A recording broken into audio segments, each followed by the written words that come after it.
Hi, welcome to the latest video in this series on Irish records and www.johngrenham.com. This one is part of a short series on Irish church records. Today I'm going to be talking about Church of Ireland parish registers. So let's go to the site and get stuck in straight away. Right, here we are at the site. And again, as with the others, virtually everything I'm going to say is available here on the site in the free browse section. Basically a more illustrated and slightly more digestible version of the chapter, the subsection on Church of Ireland records in Tracing Irish Ancestors, the book. The first thing to be kept in mind, the single most important thing to be kept in mind about the Church of Ireland and Church of Ireland records is that the Church of Ireland was the established church until 1870. And by established, it was the state church. It was, in effect, an arm of government. This is not, generally speaking, this doesn't work out well for churches to be too involved in state power. The Catholic Church tried it in the Republic of Ireland in the 20th century, and that didn't go well. The Church of Ireland, in some ways, had a lucky escape by they were disestablished in 1870. They ceased being the established church in Ireland. They're still the established church across the water in Britain, in England and Wales, rather, not in Scotland. So the fact that they were an arm of the state produced all sorts of enmities and problems about people who weren't members of the church having to pay tithes to them and so on and so forth. It also meant that in some cases, officially, for example, marriage records until the 1840s, in theory, the only officially recognised marriage was a marriage that took place in a Church of Ireland church. I think this was more honoured in the breach than the observance, as they say, but still it was the legal fact, the legal situation. And as you can imagine, it created all sorts of resentments of people who weren't members of the Church of Ireland. Okay, that's the sociological background, political background. The fact that it was the established church meant that when it was disestablished, when it stopped being the state church in 1870, all of the records pre-1870 were deemed to be state records. They were public records. So the Public Record Office went about gathering them all into the Public Record Office. If a local clergyman could demonstrate that he had a secure storage, a fireproof safe, and so on, he was allowed to retain the records locally. But the vast majority of the pre-1870 records went into the Public Record Office between 1870 and the 1910s, 1920s, and of course we blew them all up in 1922. So the fact that it was the established church meant that they were public records, they were in the Public Record Office, they were destroyed in 1922. And that, again, if you're trying to do research on a Church of Ireland ancestor, that is a single most important factor. It's a giant hole in the records.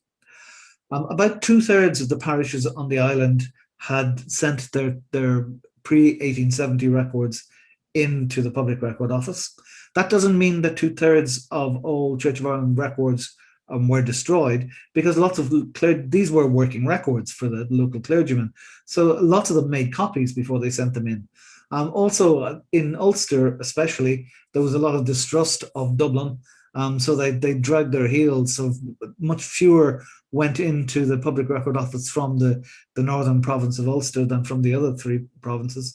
And after the destruction of 1922, there were all sorts of substitutes and part transcripts and extracts out there from genealogists, from researchers, and they were all collected together. Okay, the result is that unlike the Catholic Church, where you have this consistent run of records, the records of the Church of Ireland are much more fragmented. There are copies, extracts, abstracts, there are originals, there are transcripts. So it's more than most of the other record sources I deal with on this site. It is necessary to have a look to see what records there are, what years they cover, whether they're online or not, whether they're available in a library or not, whether they're on the familysearch.org, the Mormon website, and so on and so forth. So how do you get at that?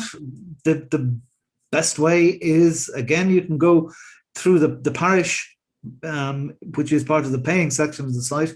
I'm going to demonstrate this on, let's see, Cork church records on this is the free section. So 182. This doesn't mean there are actually 182 registers. It means that there are 182 parishes. And you can see from the listing here, it's purely alphabetical. You can also, if you want to filter it by repository, you can see there are quite a few repositories: Find My Past, Limerick Genealogy, Mallow Heritage Centre, and so on. So there are transcripts on Roots Ireland, there are transcripts on Family Search. One of the things that is also worth keeping in mind, one of the upshots of them being public records, is that in theory, pre-1870 records are still the responsibility of the successor of the Public Record Office of Ireland, the National Archives of Ireland.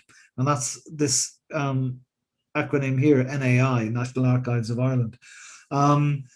Given what happened the last time they gathered them in, I think that they're a little sheepish about it. And in fact, they have subcontracted. They've come to an agreement with the representative church body library, which is the library of the Anglican Church in Ireland, of the Church of Ireland. And they are now responsible for collecting in the originals, for making them publicly available. And there is a project in prospect to actually digitize them all and make those available, which would be great, would be a massive step forward. You can see, again, one of the things I try to do is to give a full listing of which bits are where and what the reference number is, and describe how you get at them. One thing that's worth keeping in mind as well, this is different to the other churches, is that the representative church body library has done a complete breakdown of all the registers that survive for each parish. And I've tried to give a link here to that full breakdown. So if you click on full RCBL reference, so this is Abbeymahan we were looking at, and it tells you there's a printed burial index for Abbeymahan graveyard. It tells you there's a register of baptisms, fragile, so that you have to use the microfilm. There's a vestry book, register of vestrymen, and a preacher's book. So there's no marriage register, and there's no burial register. There is a vestry book, and this is again is a feature of Church of Ireland records that's different to other parish registers. The vestry was the committee of laymen in combination with the clergy who basically ran the parish, who collected money, who repaired the roof, who distributed charity. Because the Church of Ireland was the state church, the vestry book very often contains business records that cover people who weren't members of the church. Okay, so if you're interested in the local history of an area, even if your ancestors weren't members of the Church of Ireland, it's always worth checking out to see if there's a surviving vestry book, and any that have survived are in the representative church body library. You can see, let me see, the Mallow Heritage Centre.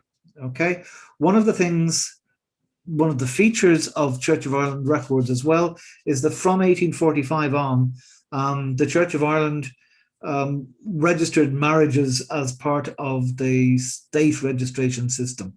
There was an overlap between 1845 and 1870 when Church of Ireland clergymen were actually the local registrars, and all non-Catholic marriages were registered. And the Church of Ireland marriage registers from 1845 survive in the General Register Office collection. So even if the records were destroyed in 1922, there will be a marriage record. So you see, for example, here, Mallow Heritage Centre, they have a transcript of the marriage record from 1846 to 1892. Okay, there are also other bits and pieces of transcripts, extracts, the Grove White extracts, for example. Grove White extracts for Ballyclough parish. There are marriages in the Mallow Heritage Centre. There are these extracts in the National Archives. There are bits and pieces. This Colonel Grove White wrote local history of the area and extracted lots of the Church of Ireland records, and they survived even though the registers didn't. So you can see what I'm saying, that the bits and pieces of the Grove White extracts, this is one of the most egregious examples of transcripts, fragmentary transcripts. It's not clear that he transcribed all of the records. He only extracted the records for the families he was interested in, and so on. So one of the things you need to do with Church of Ireland records is examine, if you can at all, the full RCB reference. They don't tell you if there is a microfilm copy, for example, in Prony. So let's go and look at say County Armagh, Church Records, Church of Ireland records. And you can see most of these, Prony, the Public Record Office of Northern Ireland, has microfilm copies. The RCB reference, you can see it's missing for most of these. They're concerned now. They are the authority for the 26 counties of the Republic. So they don't concern themselves with areas now in Northern Ireland. So you do have to take the border into account when you're, even though the border didn't exist pre-1922, the borders exist as far as the records are concerned. So you need to keep that in mind as well. One of the things as well about Church of Ireland records that you should keep in mind is that the baptismal records in particular are not very informative. They very rarely give the mother's maiden name, for example. They'll give you the child's name, the father's name, and the mother's forename, first name, and that's it. And the clergyman. That sometimes they might give an occupation, they might give an address, but they're much less informative than Catholic records, for example. So be prepared for some disappointments there. On the plus side, unlike Catholic records, the Church of Ireland was assiduous in recording burials. We saw Abbey Stewry there, it wasn't particularly good, but if you look here, this is Armagh, burials from 1825, from 1846, 1862, 67, 1750 in Armagh itself. You can see that, so that the burial records, in urban areas particularly, the Church of Ireland had a monopoly on burial grounds. So if you wanted to be buried, well, if your family wanted you to be buried in a graveyard in a town, you had to be buried in the local Church of Ireland graveyard, and you had to pay the local Church of Ireland clergyman, another source of friction there. But it means that the Church of Ireland burial records are much more extensive than just the Church of Ireland itself. So again, that's something you need to keep in mind, whether or not you have Church of Ireland ancestors. Okay, as I said, this section of the site, the subsection covering church records, the Church of Ireland records, gives you the details, all the details of what I've been going through. The actual listings of the records are there in the county records and in the civil parish records. You have the tools that you need to see if there are registers there or not, what years they cover, and how you get access to them. And if you have Church of Ireland registers, it really is, Church of Ireland ancestors, it really is potluck. You just cross your fingers and hope you're from a parish where something survived, or where individuals made transcripts. I'll stop there and wish you good luck.